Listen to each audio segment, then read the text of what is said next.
We have a special speaker this morning. Yes, please be seated.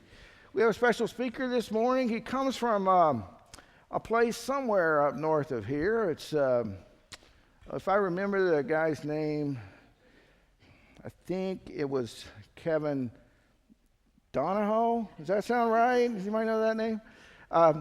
He recommended him. He's from Crossbridge Church in Ottawa, Illinois, where Kevin pastors. And Kevin sends him with his recommendation. So we are pleased to welcome today Joe Jackson. He is here with his wife, Tricia, and he's coming to share his story with us this morning. Would you open your hearts to Joe and give him a big Grace Church of the Nazarene welcome? Thank you. Love you, brother. Thank you. Before I get started this morning, I think my mic is working. In the first service, my mic wasn't working very well. So she wanted me to check it. So guys, I'm Joe Jackson. I'm from Crossbridge Community Church of the Nazarene in Ottawa, Illinois. I brought my wife Tricia with me, and we left 3 kids at home. And I just want to thank you for inviting me down here. And Kevin kind of recommended me, and then he told me, Joe, I think I recommended you to go give your testimony. And I said, I'm all in. You know, we go to Celebrate Recovery every Friday night, and we go to Crossbridge every Sunday, and we help out wherever we can in church. So when Kevin said, I told God, I said, I'm all in. You know, wherever God needs me to come tell my story, I come tell it. And it's kind of nice to be invited to people that don't really know me, that they get a chance to listen. And I like the after feed. I like the police officers that come, the probation officer that come by. Hey, I needed to hear that. I know maybe me doing my job is going to help someday. So it took me 25 years to realize I needed God again. You know, when I left God, I didn't walk away, I ran away. I was 11 years old, and I decided it was time for me to turn my back and run, as far away from God as I could run. You know, I started off life in Kankakee, Illinois. My mom, we was raised Nazarene at First Church of the Nazarene of Kankakee, and our house burnt down, and we moved to Chicago. In Chicago, I was young, 11 years old. I joined a street gang, and once I joined that street gang, I thought I knew it all. I thought I could do it. I didn't need God, I didn't need my dad, I didn't need my mom. I turned my back, and I did everything a young gang member did. I hung out, I sold drugs, I carried guns. By the age of 14, I was arrested, tried, and convicted of killing a rival gang member. And from that day on, I was locked up. Got convicted. I went to IYC, as Illinois Youth Center of St. Charles, Illinois, and I was there until I was 21. I went to prison. When I turned 17, I went to prison because they had a choice to keep me until I was 21 or send me to prison. So they decided, let's get rid of this kid. He's bad news. They sent me to prison. I went to maximum security prison, where I was one of the few white people that was allowed in population because I was involved with this gang. You know, I walked in, there was guys from the neighborhood there. Wow, I'm at home. I like this. And over the next 10 years after I got out, I went back and forth. I can do time. I like it. It's okay. So, 14 years old, let's go. I can do this. You know, and I went to prison. All of my old friends, wow, they're here, or they was dead. There were very few of us left on the street. You know, I did time, come home, stay out 9 months. Hey, I got to go back. I don't like it here. Go back to prison where I knew how to do time. I enjoyed it. Come home, 1999 come. 30 years old, May 3rd. My out date's May 5th. I got a girlfriend now. Okay, what am I going to do? I come home, moved in with her. Within 1999, probably the best and the worst things could ever happen to me. I lost my dad, my girlfriend, who would soon become my wife, lost her grandmother, which was a big supporter of us, And I lost my best friend to a drug overdose. And then I got married in October. And then I still wasn't walking with God. I was doing the same old thing. I'm dealing drugs. Got guys underneath me dealing drugs for me. I had access to drugs, guns, money. I had it all, I thought. Why do I need God? And then situation come up, and one of my buddies, his mom and dad's house got burnt to the ground, and they died in this fire, all over drugs and money. That was just unbelievable because it was some of my own guys that did it. I laid it down. I'm done. I'm gone. I'm leaving. I packed my wife and my daughter up, and I said, let's go. We left. And from that day on, I thought I had a price on my head. Had my wife get a void card. I'm convict. I can't have a gun. Get a void card. Let's get a shotgun. For what? So I can protect my house. Protect what I thought was mine. It wasn't mine. It was God's. You know? And all that time, you think, I didn't need God. God walked with me. He directed me. He drove the car I was in because he led the way, because he wanted me here today. In the last 8-9 years now, I come back to walk with God, and my story has been told, and it's worked. And without God being with me in prison, where I thought I was doing it on my own, God was there, and it got rough, you know. I had to look at my kids. I got locked up, and I looked at, how am I going to do this, God? God told me, I don't know. I went to my pastor. Hey, I'm in trouble. You know, I got arrested for something. I thought I was doing the right thing. They told me, hey, do this. I did it. A couple days later, hey, why'd you do this? One of the other guys asked. He told me to do it. We've done it before. Turned in this money. It's okay. The next day, the police come to my house and arrested me. Me knowing me, I'm going back to prison. I was told to do this. I called my pastor. I got bonded out. My little brother come and got me. And the pastor told me, what do you want me to do? I said, pray. I said, what can I do? He said, pray. You know, my pastor at the time was Pastor Brian. He was my buddy. He told me, so what do you want to do? I said, I don't know. I said, where do I need to be? What do I need to do? He said, I don't know. He said, it could be somewhere God needs you. And I said, wow. So I was involved in a small group. My wife stayed at home the night I went to small group. I got to small group, and I told my small group, hey, I laid it on the table. This is what's going on. And me knowing, because I walked away from this gang, I probably had a price on my head because I turned my back on them. Nothing. I don't want nothing from you. Knowing that someday it might come back to haunt me. So started doing my Bible study every morning. I'm an early riser, 4:30 in the morning. I'm up in my Bible every morning. Pastor Brian gave me a daily devotional called Streams of the Desert. It's what I do still to this day. And I'm thankful for him, for this book, for the Bible, and the words that God give me. Because without God, I'd probably be dead right now. You know, I went to Pastor Brian and we prayed. We met 2-3 times a week. We went over, he said, what's the lawyer said? The lawyer said, I'm going to prison. He said, what are you going to do? I don't know.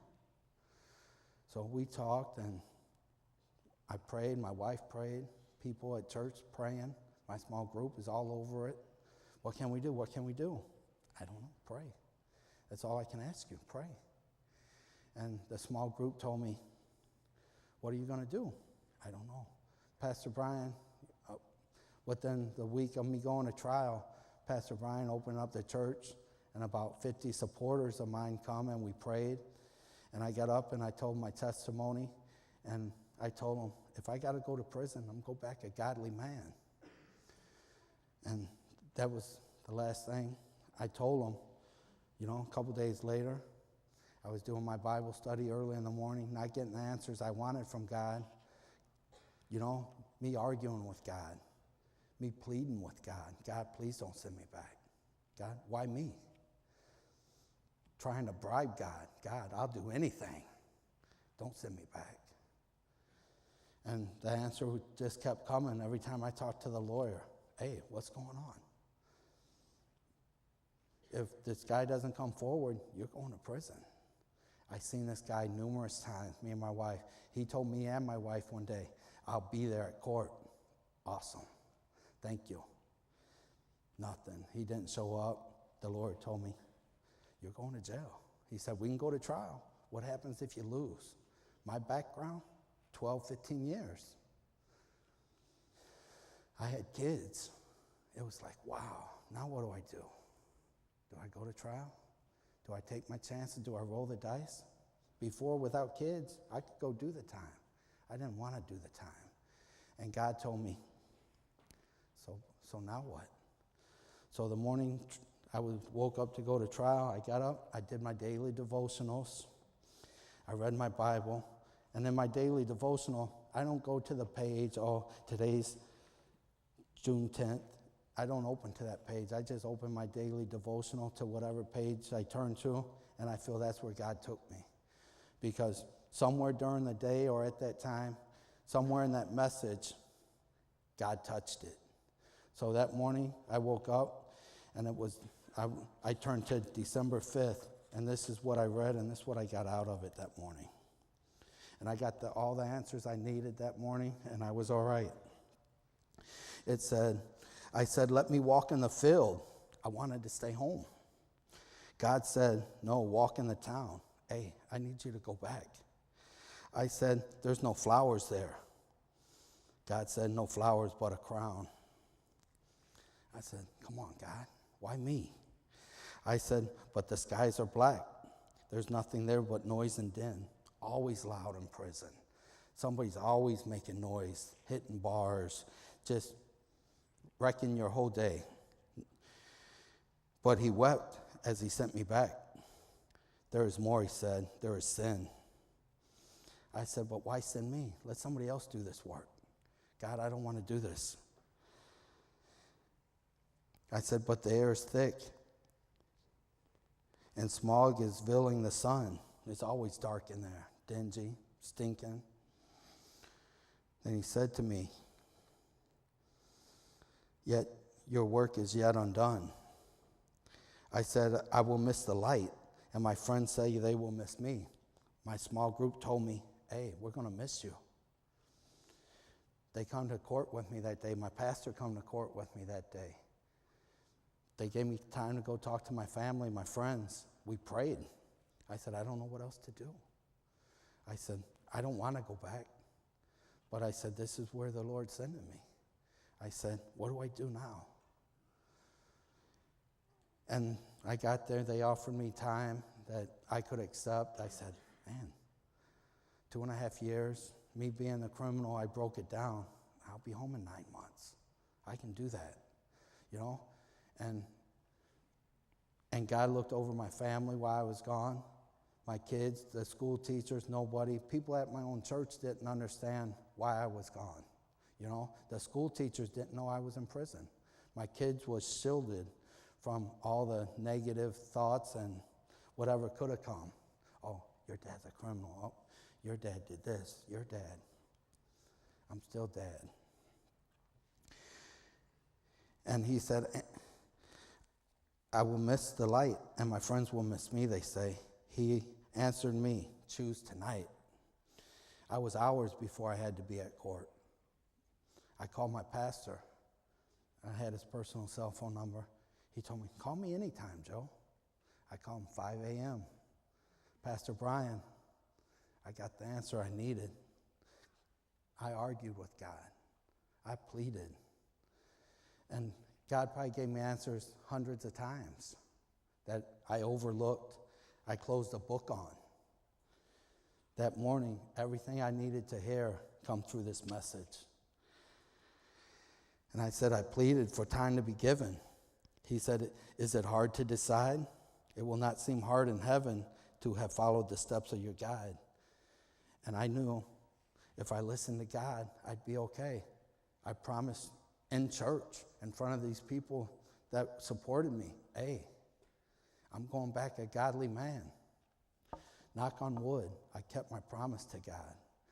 You know, I took the time and I went back, and some of these guys I've done 10 years with, 15 years with. Give me hugs. Hey, welcome home. This ain't my home. What do I need? Give me shampoo and soap. Like, no problems. They told me, man, we don't care what they say. We know who you are. I said, I'm not involved. I said, I don't want to be here. I said, I don't want no part of this. They said, man, we love you. I don't love you. I love my family. I love God. You know, they put me in a cell with some other guys. There was a 4-man cell, and they was Christians. We had Bible studies. I had a lady from the street that wrote black inmates from around our area. My name's Joe Jackson. He's black. Let me write this guy. Her name was Sister Fisher. She wrote me 2, 3, 4 times a week. Hey, Joe, keep your head up. And every time I got a letter, we'd go back in the room, our cell, and we'd read it, and we'd talk about it. Guys would come from down the hall. Hey, let's talk. Hey, can I come in and listen? Man, come on in. Some of these young gang members that I got a chance to testify to and worship to, I knew their dads. I knew their uncles. We grew up in this neighborhood together. Some of them are dead. Some of them doing life in prison. I'm free to give God his glory, to say thank you, that I'm free, I'm out. God, I'm all in. I keep saying, God, I'm all in. Where do you need me? I got beautiful wife. I got a good job. You know, I drive. I get a passenger in my truck that helps me. Sometimes they're in a little trouble. God, give me time to talk to them. Hey, I can do this, God. You know, I talk to teens. Hey, my grandson, he's in trouble. Can you talk to him? Yeah. Talk to my neighbor. My neighbor's mom could really need to hear your story. Man, bring her. I'll talk to her. Ladies that, and I say ladies, but grandpas too, and uncles and dads, they come to me and they say, I needed to hear that. You know, I was young. It took me 25 years to come back to God. I'm back, 100% in. And knowing it's a possibility one day them kids that are causing trouble today are going to be God-following Christians, and know that it's okay. Don't ever give up on them. Keep praying for them. You know, they could be the worst kid in the neighborhood. I got police officers as friends now. We stand around football games and baseball games. We talk. Human beings. I used to have to tell my kids, man, if you're in trouble, you need to go see these guys. It's hard to tell a kid that when I didn't like the police. Hey, there's good guys and there's bad guys. There's good guys and there's bad guys everywhere you go. Some of them wear a badge, some of them don't. It's okay. Pastor Kevin, Gerald and my 2 boys on the same wrestling team. At church, it was, hi, how you doing? I'm moving by him. He's my pastor.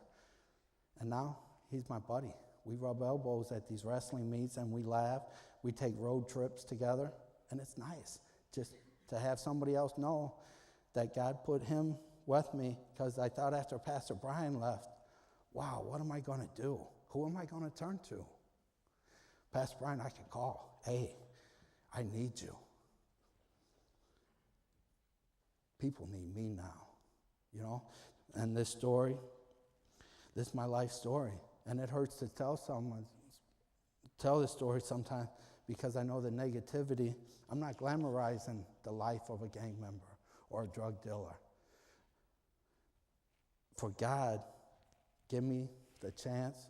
He took houses from me. He took cars. He took all my money and jewelry. I don't want none of that.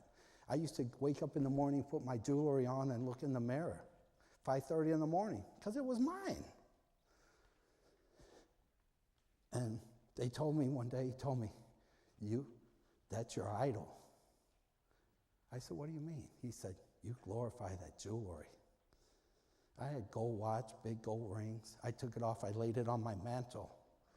I didn't put it on 3 or 4 days. I looked at it every time I walked past it though. And I heard in my ear, who do you idolize? Who is your God? Every time I looked at it, it was like, wow. Well, who do I love? I love God. I was at work that day, and on the radio, it come on, we're buying gold in the basement of Jeremiah Joe's. It's a coffee house. I told the guy I was working with, hey, Frankie, I'm selling my gold today. He said, I want to see it. You know, I told Frankie, lunchtime, I'm going home to get it. I went home, I wrapped my gold up in a handkerchief, and I brought it back to work. I said, after work, I'm selling it. He said, no, you're not. You can't do it. I said, I got this. I took that gold. We was packing up. It's time, 3:30, time to get off work, packing up the tools. Last thing I did is went to unplug the radio. What commercial come back on? We're buying jewelry downstairs in Jeremiah Joe's. I said, that's God talking, Frankie. I said, I'm going. Frankie said, I got to see this. I took it down there. They tried to buy it for weight. I said, I'll take it home. I packed it back up quick. The guy, his father come over. He said, I want to buy it for resale. I let him see it. He went over to his table. He brought me back a number. He slid a piece of paper to me. He said, will this work? I looked at it. I said, yeah, this will work. I went home, and where that jewelry was, I set that check up. Didn't say nothing. My wife, I don't know what she was doing. She was doing something. She walked by a couple times. She said, she said, you got paid from the job already? I said, no, I sold my jewelry today. She said, wow. I said, Pastor Brian put it to me. That was my idol. I said, God is my idol. I want to walk in God's shadow today and every day of my life. And if that jewelry caused that much notification, brought glamour to me, I didn't want it anymore. You know, I forgot my wedding ring at home this weekend. I put it in a cup. That's the only piece of jewelry I got. I told my wife I forgot my wedding ring. Made me feel bad. But back then, I would have put it on with the rest of my jewelry like it was a piece of jewelry. You know, I idolize my car, my money, my jewelry. God took it all away from me. And he gave me the glory to say, amen. He gave me that chance to come here, to go there, and to give my testimony. And if it reaches one person, I did my job, you know? And so there's a couple scriptures I like, and I'm run through them. Oh, they're here. The first one is Isaiah. It says, then I heard the voice of the Lord saying, whom shall I send? God said, why not you? I said, why me, God? God said, I'm sending you. And finally, at the end of my prayers and my talk with Pastor Brian, I knew. And God said, who will I send? Who will I send for us? And I said, here I am, God, send me. And I knew that morning it was okay. I come home. They let me out early on a work release program that I never should have got because of my criminal history. And they let me out early. I did 5 months in prison, and I did 4 months at this work release program. And I was okay. I went when I said, I'll go, godly man. I think God sent me to prison to see. Let me send them. Let's see. And when I did what I said I was going to do, and God put these people in my pathway, in my life, I knew this is where I was supposed to be. You know, and Luke 1:37 says, nothing is impossible with God. I gave it all to God, and God let me keep my family, let me keep my kids, found me a good job, I don't need nothing. I need God. Without God, I got nothing.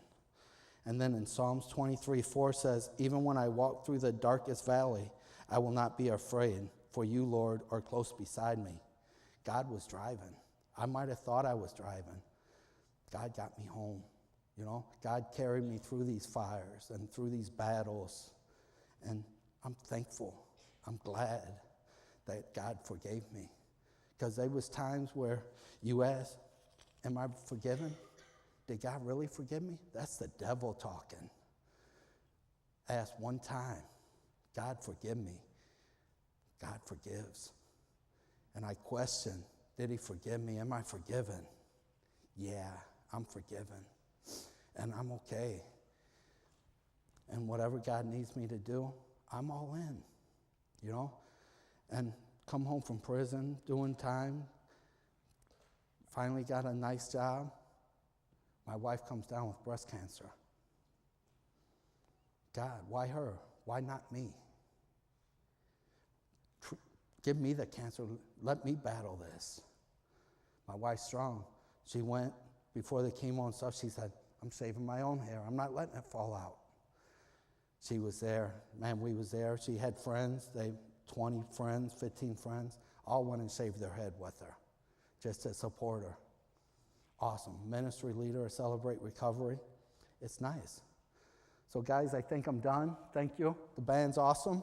And guys, if you know somebody that needs to hear the story or you think it might help, I'm giving it tomorrow night at Celebrate Recovery, and I'll be there.